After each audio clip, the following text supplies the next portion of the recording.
to come back to the notion of indispensable ingredient. And Martin will know the fairy tale Sul nad zlato. Salt is more precious than gold.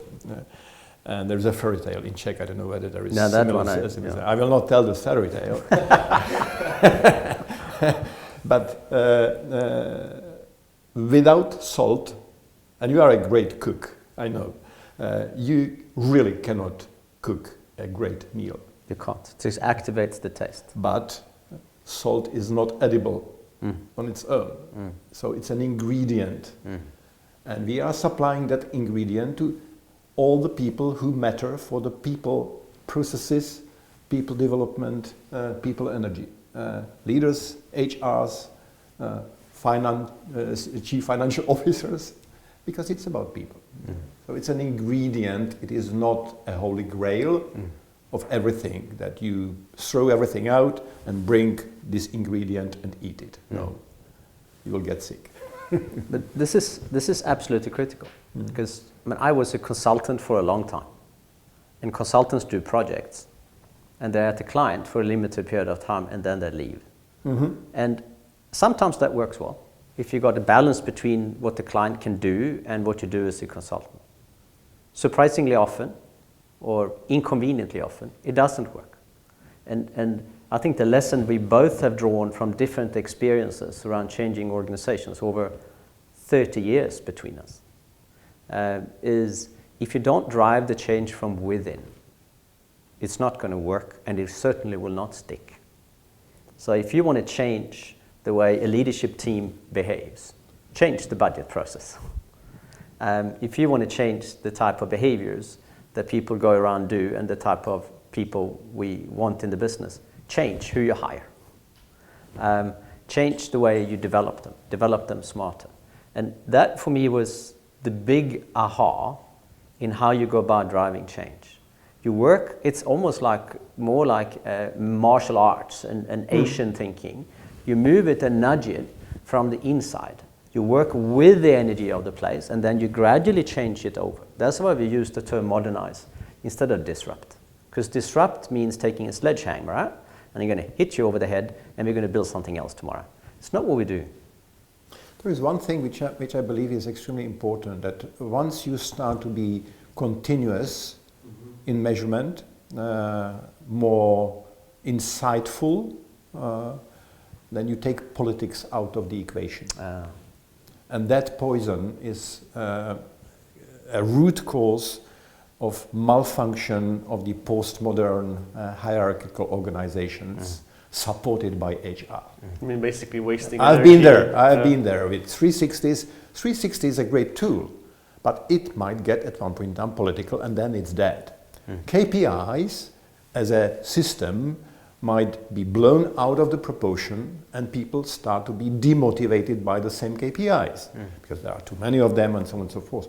But we can understand why it's dead, and we can fine-tune these decisions.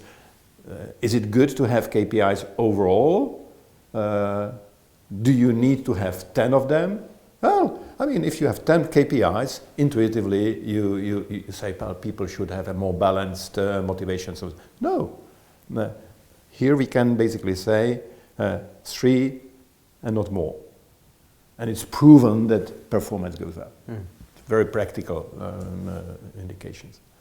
But the point around politics is extremely relevant. Because if you actually go and sit down with people around an organization and actually look on what it is that's bothering them, they spend a lot of time wondering, am I doing well? What are the rules around here for me to get access to opportunities? Am I a favored child, or am I an unfavored child? Am I going to have the chances that I think I deserve? And it's a lot of ambiguity and unclarity that drives people crazy. And it makes them withhold energy, because they spend a lot of time worrying. And when they worry, they are not in flow. Or maybe not even withhold, but you actually spend the energy on the worrying itself, right? Absolutely, absolutely. Because worrying takes up a lot of energy. And it's that energy draw or loss that we are after, finding a method that gradually unlocks that. Not overnight, but gradually changes the nature of the business. Let me give an example from my own experience. We are now using a rapid assessment as a way to start a way of sine qua non. And as is can be assessed through political discussions, and it will take you 3 months, and it will cost you a lot. We can do it 2 weeks. In 2 weeks, and people love it, and they understand it, and it's their own as-is signature. The same way, we can unlock their mind, the culture, what is the to-be signature.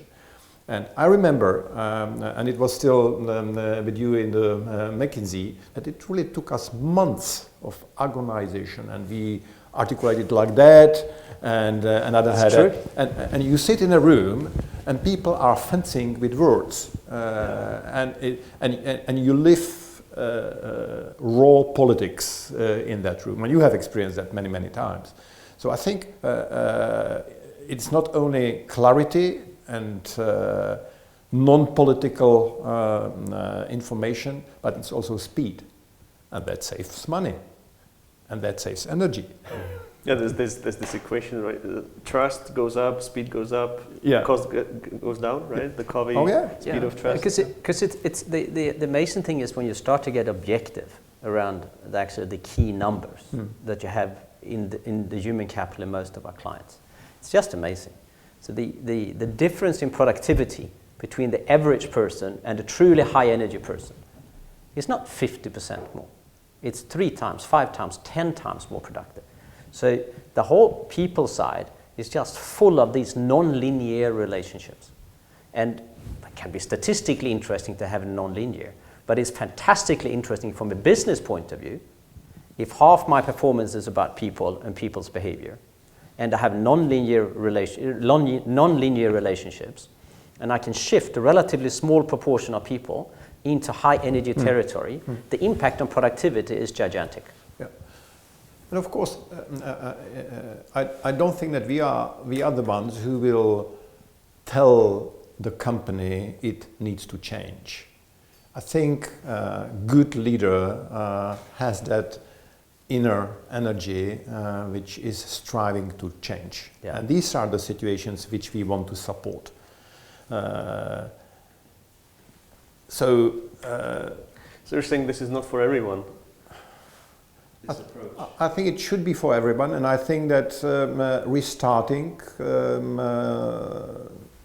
bringing the change into the companies is the name of the game.